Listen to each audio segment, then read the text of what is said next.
duduk. Bang Guru, tanya saya. Ini anak khalifah. Tanya tuh Guru. Saya tanya ya. Jadi Tuan Guru Imam Syarif tadi itu tak kesal, tak peduli, tak hirau, dan juga tak layan. Akhirnya si anak tadi itu kata merasa bapakku khalifah yang diturunkan aku, orang yang pertama di negara itu. Maka seketika ditanya oleh si budak tadi itu dengan duduk menyadar, tuh guru tadi itu tidak layan. Jangankan layan, tengok pun juga tidak. Akhirnya si anak tadi itu marah katanya, hei Bang Guru, Tuan Guru, bahasa kasar, awak tak kena aku kan? Awak tak kena aku kan? Bahasa sana, memangnya sepeda kau aneh? Memangnya kamu tidak tahu aku? Baru ditengok sama Tuan Guru. Kata Tuan Guru, kan kamu adalah anak daripada Tuan aku, anak daripada Tuan Khalifah. Akan tetapi ilmu lebih mulia daripada kamu. Baru dia duduk ilmu, hormat takjid, dan baru dilayan sama gurunya pada saat itu. Masya Allah, tabarakallah. Jadi duduk, berdiri, duduk, berdiri lagi. Jadi orang ramai pun terasa pelik. Kenapa tuh Guru berdiri duduk baca tuh? Seketika ditanyakan, kenapa Tuan Guru? Jadi kata beliau, masa aku bersyarah tadi itu, aku ternampak anakku guruku bermain-main di situ. Kadang-kadang dia tengok aku, maka sebagai tanda hormatku dengan anakku guru, bukan dengan tuh guruku, aku berdiri menghadapnya. Pada saat aku sudah kasih besar, dia tengok aku lagi daripada sana. Aku pun juga berdiri menghormatinya. Sampai ke tahap itu tutup perkataan ulama. Kalau pada saat ilmu hadis ini, saya hanya segera membuka saja. Nanti Ustaz Hashim yang meluruskan pengajian ilmu. Insya Allah kucing akan berubah. Tidak lagi kucing akan menjadi harimau. Kucing itu kecil, harimau besar. Masya Allah. Saya hanya segera pembukaannya saja. Coba dipastikan. Masya Allah. Guru yang pertama, jangan kita dibimbing dengan tangan kiri, jangan kita letakkan atas lantai, sebab kita inilah yang memuliakan kita. Jadi masa di sana perasaan tadi, tapi kebetulan dia nampak hitam di sini, anak-anak tegok kalau tersinggung sapi kita ada selesai. Jadi anak tak kisah tadi dengan kawan kita yang letakkan isu atas kita. Ya walaupun kita itu kita sama saja. Di dalamnya ada Al-Quran. Jadi kita mukjizat tetap mukjizat Rasul. Sepatah kata ilmu kita sudah tidak ada artinya. Jangan handphone kah, tasbih kah, tisu kah. Tadi tisu yang hapus satu diletak atas kita. Tak betul cara macam itu. Nah, sebagai tanda hormat kita, ulama-ulama kita dulu ajarkan kepada kita, adab kita dengan kita itu seperti apa. Jangan sampai ada benda-benda kita letakkan atas buku atau kitab, apakah itu handphone, MP3, tasbih, air, makanan, dan yang sejenisnya. Jangan letak atas lantai. Kalau nggak tahu, mufti jadi mulia. Kenapa? Ilmu yang memuliakan. Guru jadi mulia, ilmu yang memuliakan. Kita mendapatkan gaji bandara, kadang-kadang belasan ribu tiap bulan. Ilmu yang memberikan kelayakan kita untuk kita mendapatkan gaji yang sebanyak itu. Takkan ilmunya kita letakkan di lantai, takkan hadis-hadis kita letakkan di bawah situ. Jadi itu yang diraihkan dan diperhatikan oleh salafun saleh. Imam Malik duduk mengajar para pelajar, para penuntut jam. Muka beliau itu nampak kelihatan pucat, beliau seperti nampak kelihatan menahan sakit. Tapi kita sudah terus hadis diriwayatkan. Setelah selesai pengajian, orang tanya kenapa tuh guru tadi nampak kelihatan pucat, nampak kelihatan kesakitan. Nih tengok kata guru, 17 bekas gigitan awal di kaki beliau, tapi beranjak tidak, hormat dan takdim. Mandi sebelumnya, berpakaian serba putih, kemenyan dinyalakan, wangi-wangian dan harum, duduk dengan penuh khasyah, duduk dengan penuh tadanul. Dikatakan Imam Malik lah yang tidak pernah menggunakan atau mengendarai kuda selama beliau di Madinah. Tua-tuanya usia sudah lanjut sampai 80 tahun pun tetap tidak pernah naik kuda, tidak pernah berkendara. Kenapa Tuan Guru? Kata beliau, tidak hormat, tidak sopan dengan aku mengendarai kuda tungganganku di atas permukaan bumi yang di bawahnya ada terdapat dasar tubuh Rasulullah SAW. Itu hormat takzim kepada ibu. Insya Allah Allah berikan sedikit sebanyak kepada kita limpasan daripada ilmu yang bermanfaat, yang membuat hati kita jadi bening, yang membuat kita tadarrul inkisar di hadapan Allah. Innama yakhshallaha min ibadihi ulama. Ilmunya sudah banyak, tapi mana khasyahnya? Bagaimana kita mendapatkan khasyah? Dan kalau pada ilmu tidak subati, bagaimana ilmu boleh betapa subati dalam kehidupan kita kalau pada saat dengan kita tidak meraihkan dan juga tidak mengamalkannya. Jadi jangan ada lagi nanti yang makan minum dengan tangan kirinya. Ini ajaran masyarakat kami di Mekah. Jadi kita makan tadi bang ya, makan.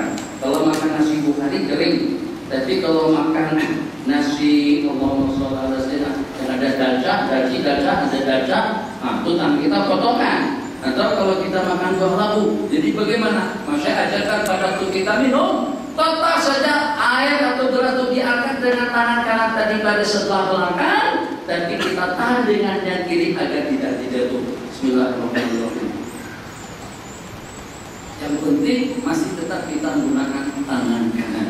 Praktekkan ilmu semacam itu sedikit demi sedikit, dan kita nasakan nanti pada Jumat semuanya berpakaian putih sebagai tetamu Allah Jalla wa Ala. Ilmu kita akan berkembang. Kita meninggalnya walaupun kita tidak alim, ya walaupun kita bukan seorang dai, tapi kita mendapatkan ganjaran pahala daripada para ulama. Kenapa? Sebab kita pernah memasyarakatkan dan mengamalkan ilmu dan mengongsikannya kepada generasi akan datang atau juga kepada anak dan cucu kita. Saya bagikan waktu 10 menit. Waktu kita sudah habis. Jangan bertanya di silakan.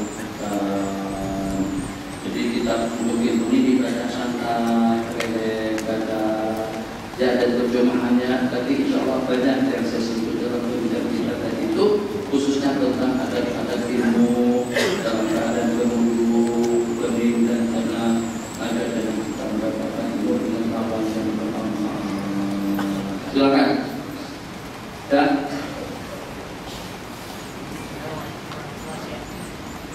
solat berkenaan dengan semalam rancangan Ali Rasul, ya. Jadi kita bicara tentang ulama, adakah perlu kita cinta ulama? Duduk bang. Panjang nanti jawabannya. Cinta ulama, cinta Rasul. Allah tangan kanan dalam minum. Dan kalau tak foto, pegang langsung macam tu.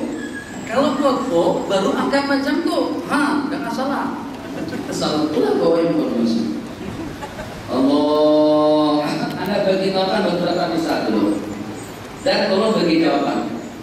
Agak-agak dengan kita nih, mampu tak kita khatam Quran tiap hari? Tidak. Itu kompong. Bagaimana khatam Quran dan Yasin pun tak habis. Dan Yasin saja sekarang sudah mengantuk dan sudah tertidur. Sampai terjatuh Yasinnya. Walajinya mana? Ada tertidur. Sudah sampai cetak bentuk pulau Kalimantan. Liok atas bantalnya. Mampu tak puasa seperti puasa Nabi Allah sehari puasa, sehari tidak? Bagaimana puasa? Subuh sudah makan nasi kerapu? Tak boleh juga. Mampu tak dengan kita bertasbih seperti Sayyidina Abu Hurairah sebanyak 12.000 kali? Salawat sebanyak 50.000 kali? Jawabannya tidak. Berarti kemampuan daripada fisikal kita sudah pernah uji pada bulan Ramadan. Katanya di Masjid Nabawi malam tahajud 10 malam terakhir mereka baca 3 juz. 2 rakaat pertama 1 juz. Oh, jika nego kita sudah itu. Ya Allah, imam macam mana? Sebentar Pak, gigi sebentar dulu sekejap ya. Waktu dan bagi peringatan kita asal sudah masuk. Jadi insyaallah tabarakallah sembahyang tak banyak mana, puasa tak banyak mana, sedekah tak banyak mana, kebaikan tak banyak mana. Satu-satunya yang kekal dan abadi dan mampu untuk menyertakan kita dengan orang-orang saleh itu adalah cinta. Niyatus saleh. Jadi kita bersadar al-mar'u ma'a man ahab. Seseorang itu bersama sang kekasih yang dicintainya. Hari kiamat sama Ogen Pak.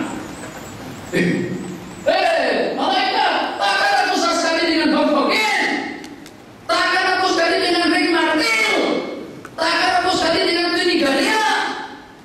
Aku bukan pemain Gusti dan aku orang Islam. Kata malaikat, tengok rumah kamu, tuh tengok pilih kamu, gambar-gambar siapa? Gambar-gambar binatang film yang ada di sana. Jadi mahabbah kita kepada sesiapa saja, yang mahabbahnya kepada atlet, yang mahabbahnya kepada seniman, yang mahabbahnya kepada pelakon, akan bersama mereka nanti pada hari kiamat. Jadi kita katakan satu. Jadi tidak ada yang paling bernilai dalam kehidupan seseorang daripada mahabbah. Cinta kepada ulama bersama ulama, cinta kepada para sahabat bersama para sahabat, cinta kepada kebajikan bersama kebajikan, cinta pemain-pemain Gusti, cinta binatang-binatang film, cinta pemain-pemain tinju, atau juga dengan yang seumpamanya akan Allah sertakan dia bersama mereka nanti pada hari kiamat. Waliyadzubillah, waktu akan telah tiba nanti malam. Sini dengan hujan jauh. Tajuk malam tanya saja sampai lemu. Saya akan bagi waktu sepanjang-panjangnya. Setelah besok hanya ada 12 subuh, 14 subuh kami akan balik ke KL, saya akan kembali ke Jakarta. Jadi untuk pertanyaan tanggungan ke malam hari, kita jimat tenaga dulu, lepas jenazah dari rehat santai, lepas fresh dari nanti selepas maghrib lepas maghrib kita kumpul di sini. Jadi untuk sisi diskusi kita cukupkan sampai di sini. Saya ijazahkan kita martabat ilmu dan ulama kepada para publik dan juga kepada para hadirin yang ada bersama kita pada sore hari ini. Alhamdulillah taufiq wa sallallahu ala sayyidina Muhammad wa ala alihi wa sahbihi wasallam. Subhanakallahumma wa bihamdika asyhadu an la ilaha illa anta astaghfiruka wa atubu ilaik. Walhamdulillah.